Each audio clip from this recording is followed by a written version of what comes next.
Hello and welcome to News Circle on Global TV in Nigeria's capital, Abuja. I'm Uyi Agumofwegbe. President Bola Tinubu has appealed to the justices of the Presidential Election Petition Court in Abuja to exclude the presidential candidate of the Labour Party, Peter Obi, and his party in the event of any rerun presidential election, claiming that only him and the candidate of the People's Democratic Party, Alhaji Atiku Abubakar, are constitutionally qualified to recontest.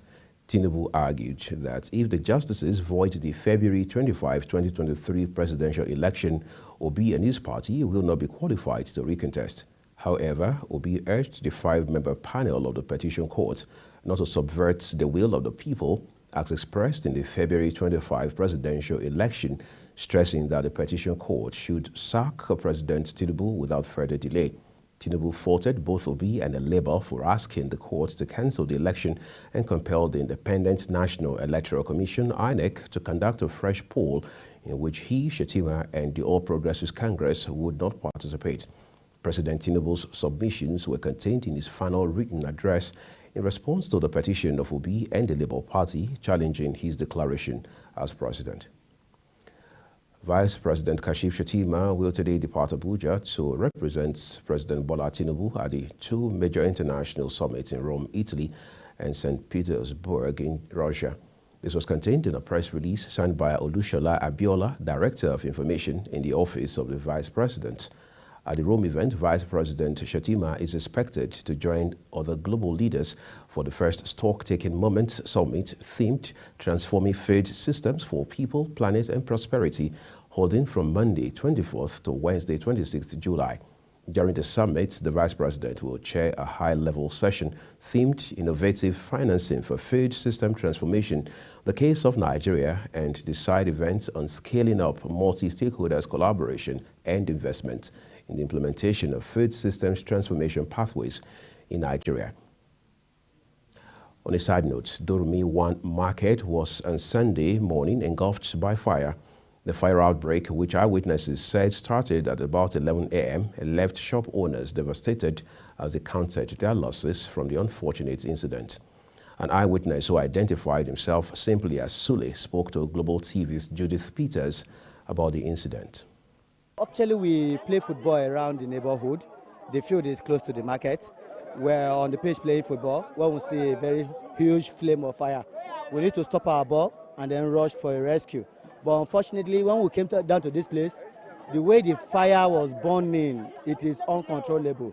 Unless it's for the goodness of the outside boss, all those the community guys that are around, they were the one that take the first aid move to ensure that they reduce. But it's unfortunate that they can't do anything because the fire was too much. I'm in the shop making it for someone. Someone just called me that our shop is burning, and I told them that what happened. They say from the dry cleaner shop, they hear gua, something blow like gas. That is what happened. This is a fire incident that is disastrous to everybody and to those around this environment. But the fact remains that the road here to this place is very dangerous to us. But we traveled like all we could and we're here today. Now what happened here, we can't categorically tell right now until after our investigation has been carried on. Let's turn to other stories. In the meantime, we will bring you details of that very pathetic incident in the course of our broadcast today. Elsewhere, Chief of Defense Staff Major General Christopher Musa has urged Nigerians to be patient with the present administration, saying Nigeria is going through trials that will overcome with the support of citizens. He stated this at the POA graduation ceremony on skill acquisition for youth in the barracks community in Abuja. Kikelama Okere reports that he said the skill acquisition will help the participants contribute to the socio-economic development of the country. Education and skill acquisition are fundamental pillars for personal and societal development. The Chief of Defense Staff says the skills that have been acquired through the POA's program will not only enhance the youth but also contribute to the overall progress of the nation, adding that the skill will equip the participants to engage in productive activities, pursue gainful employment, and contribute to their quota to the socio-economic development of the nation. I have a note to read, but just to encourage all of us that Nigeria is going through trials, but together we can make this country a great nation. That's the essence of being a Nigerian, that we must be proud of our country, no matter the situation. I'm always proud of my green passport. No matter where I go to, when anybody is doing, I drop my passport and I look at you straight in the eyes. Whatever you have to say, say it. But we know that this country is blessed. We're just going through our challenges, we will get over it and it will become better. A lot of people are beefing us because they know the capacity, the blessing this country has. And they don't want us to succeed. But in our life, we must succeed. President Defense Police Officers Wives Association says the skill acquisition program and other humanitarian and social intervention programs being initiated by DIPOA are geared towards aligning with the non-kinetic campaign of the Armed Forces of Nigeria, adding that kinetic and non-kinetic campaigns are part and parcel of military strategies used to win the war against terrorism, banditry and other forms of criminalities bedeviling the nation. Like you rightly said, I started my activity with humanitarian activities. DIPOA will continue in this line, what you just experienced today, because our mothers, my predecessor has laid down some foundation which I'm going to build on.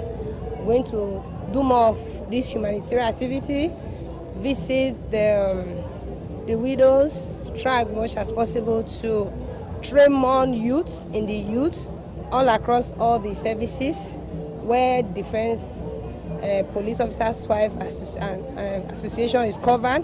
We'll make sure that we'll carry every one of them along. The immediate past president of the association added that skill acquired by the members of the DIPOA will undoubtedly play a pivotal role in their personal growth, self-reliance and empowerment by investing in their own ability. DIPOA has been at the forefront with the challenge of addressing the elephants in our community by upgrading the DIPOA Skills Acquisition Center, DSAC, to empower widows, thereby giving them a trade to carry on the good work left behind by their breadwinners. A beneficiary who spoke on behalf of the graduating students says the skill acquired will enable them to be self-independent.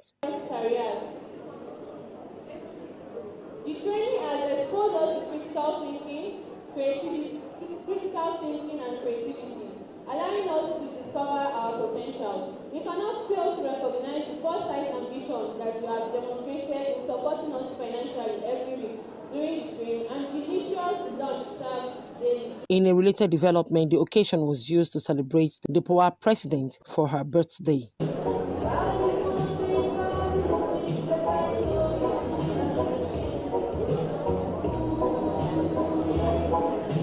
Kike Lomo Okeri, Global Television News, Abuja.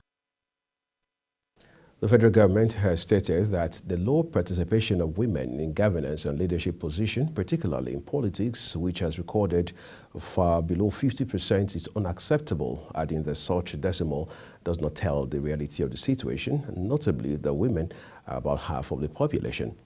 The Permanent Secretary and Minister of Women Affairs, Monilola Udo, who made this known at a two-day dissemination and sensitization workshop in the revised 2021 to 2026 National Gender Policy for the North Central Geopolitical Zone in Abuja, said for Nigeria to thrive, half of its population cannot be left behind. She said to bridge gender social inclusion gaps, among other factors that have mitigated against the inclusion of women in leadership and decision processes, states must see to the need to domesticate the rights of women, which have since been passed into law. She lamented that many women and girls still face discrimination on the basis of sex and gender, while reiterating that this trend gave rise to the review of the 2006 National Gender Policy. Senate President Godswill Akpabio will likely unveil the names of the ministerial nominees at plenary this week. There has been intense agitation over the delay of President Bola Tinubu in constituting his cabinet 2 months after his inauguration. According to a new amendment to the 1999 Constitution, the President and governors must submit the names of persons nominated as ministers or commissioners within 60 days of taking the oath of office for confirmation by the Senate or the respective state houses of assembly. This implies that Tinubu and 28 governors must submit the list of nominees for ministers and commissioners before the end of month, as this is the last week before deadline for the president to name his ministerial nominees. Sources at the National Assembly stated that the letter containing the names of the nominees got to the Senate president last week. Enugu State government has again urged the residents to ignore the sit-at-home order by the factional members of the indigenous people of Biafra, IPOB. In a statement signed on Saturday in Enugu, Secretary to the state government, Professor Chidebere Onya, stated that the government has directed that members of the public should resume their normal activities on Monday, warning civil servants, schools, markets, and others not to observe the illegal order by IPOB. Professor Onya also mentioned that the state government had reaffirmed its commitment to penalizing individuals or groups that do not comply with the government's cancellation of the illegal order. He stressed that the sit-at-home order was illegal and not in line with the Igbo cultural values of hard work, productivity, and creativity. Socio-Economic Rights and Accountability Project, also called SERAP, has taken legal action against the Central Bank of Nigeria, CBN, for directing banks to obtain information on customers' social media handles for identification purposes. In a statement released on Monday by its Deputy Director, Kolawole Oluwadare, SERAP said it filed a suit seeking an order of mandamus to compel the CBN to withdraw its directive and delete the provisions of Section 6 of its Customer Due Diligence Regulations 2023. SERAP believes that the directive and provisions are inconsistent with the Nigerian Constitution and the African Charter on Human and People's Rights. SERAP is also seeking an order to stop the CBN from implementing the provisions of Section 6 of its Customer Due Diligence Regulations, which mandate banks and other financial institutions to obtain information on customers' social media handles. SERAP argued that such a requirement does not serve any legitimate aim and may be used to restrict citizens' rights of freedom of expression and privacy.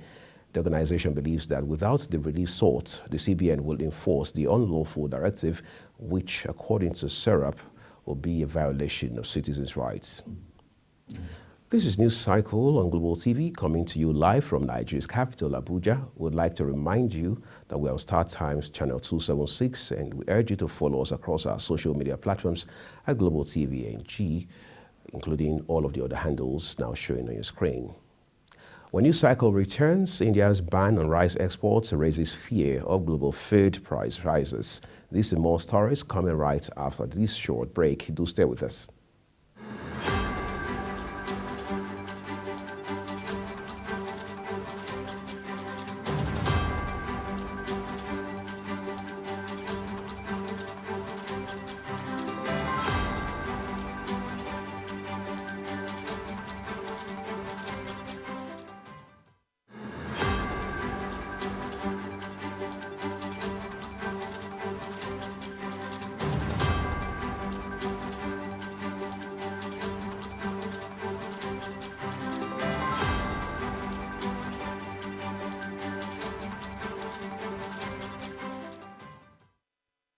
Welcome back. India has outlawed the export of non-basmati white rice in an attempt to ward off looming domestic price spikes. Heavy rains have hurt crops in the country, and rice prices have risen by more than 11% over the last 12 months. Non-basmati white grain currently accounts for about a quarter of India's rice exports, the Ministry of Consumer Affairs said as it announced the policy change. Experts warned the move could push up global food prices. It's fair to say this will have quite an impact on global food prices, said Emma Wall, Head of Investment Analysis and Research at Hillgraves Lansdowne. Food supplies are already under pressure after Russia's withdrawal this week from a deal guaranteeing safe passage of Ukrainian grain, including wheat. India is the world's biggest exporter of rice, accounting for more than 40% of global shipments. Non-basmati rice is mainly exported to countries in Asia and Africa. Last year, the Indian government imposed a 20% export tax to try to discourage foreign sales. It has also limited wheat and sugar shipments.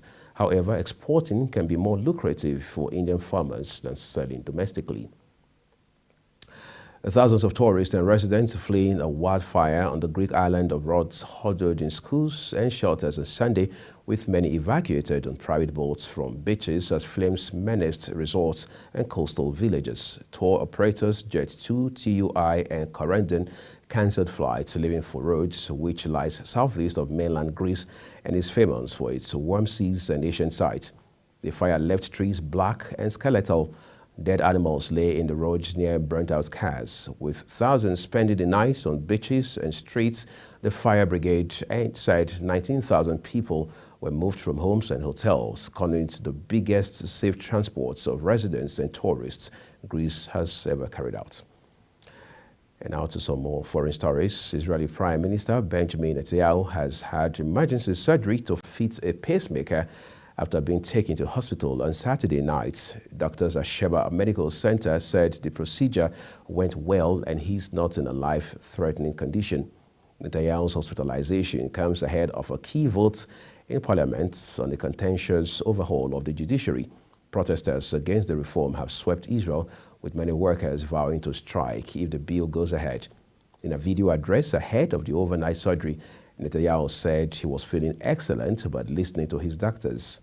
There had been growing questions over his health after he was admitted to hospital last week, supposedly suffering from dehydration. Professor Roy Brennett from the Sheba Medical Center said the operation went smoothly without any complications. His office said Netanyahu was expected to be discharged later on Sunday, but trips planned to Cyprus and Turkey would be rescheduled. Spaniards are going to the polls in a general election that offers a choice of two starkly contrasting visions. Socialist leader Pedro Sanchez voted in Madrid and called for a big turnout. Prime Minister since 2018, he hopes the government's social reforms and its handling of a strongly performing economy will win over voters. However, his party has been lagging in polls behind the Conservative People's Party led by Alberto Núñez Feijóo, who may end up needing far-right support. This is the first Spanish general election of modern times held in the searing heat of midsummer when many Spaniards are on holiday. Polling for Spain's 37 million voters will continue Sunday until 20 hours local time, although almost 2.5 million voters have already cast their ballots by post. Mr. Feijóo, 61, caused controversy during the campaign by appearing to cast doubts on the management of postal votes. The Conservative leader wants to roll back many of the socialist reforms. If he turns to the Vox party to form a majority in Spain's 350-seat parliament, it would mean the first far-right involvement in government since the Franco dictatorship ended in 1975. Let's turn to the U.S. now, where 7 leading companies in artificial intelligence, AI, have committed to managing risks posed by the tech, White House has said. This will include testing the security of AI and making the results of those tests public. Representatives from Amazon, Anthropic, Google, Inflection, Meta, Microsoft, and OpenAI joined U.S. President Joe Biden to make the announcement. It follows a number of warnings about the capabilities of the technology. The pace at which the companies have been developing their tools have prompted fears over the spread of disinformation, especially in the run-up to the 2024 U.S. presidential election. On Wednesday, Meta, Facebook's parent company, announced its own AI tool called Llama 2. Now time to get some kicks out of sports. The newly inaugurated board of the Nigeria National League, NNL, which is the second-tier football competition in the country, has set up a 5-man rules and regulations and club licensing committee to review its framework and enhance the operations of the league. Rising from its inaugural board meeting on Tuesday, the NNL, headed by George Aluo, in a communique said its members were mindful of the expectations of the parent body, which is the Nigeria Football Federation, NFF, and the country's football lovers, and promised to build a league everybody would be proud of. While soliciting NFF support for the most important league in Nigeria, NNL chairman Aluo said the board is determined to restore the true professional status of the league. According to the communique, the board charged the chief executive officer to embark on aggressive sponsorship drive to secure credible partners for the league. The communique drafted by Yakubu Shema, Chairman, Emmanuel Adesanya, Chief Operating Officer, and Nicholas Akujobi, Administrative Secretary, also disclosed that the board has approved the 2023-2024 calendar of activities as well as 2023-2024 league season budgets as presented by the NNL Secretary, adding that the board proposed a meeting with the leadership of Club Owners Association while directing that the relegation playoff is concluded before end of July. Napoli are working to finalize the contract renewal of star striker Victor Osimhen before end of their preseason training camp in Castel di Sangro.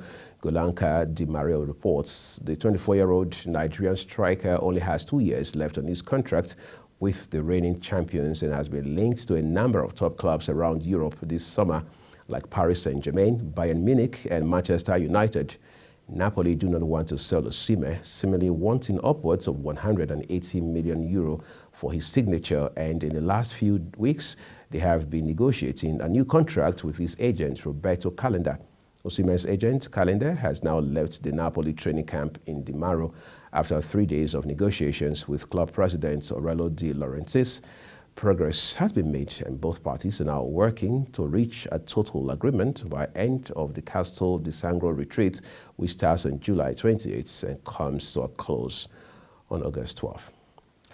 And that's it on Global TV's news cycle. We are on Star Times channel 276. Remember to kindly follow us across our social media platforms using the handle at Global TV NG and all other handles as you now see on your screen.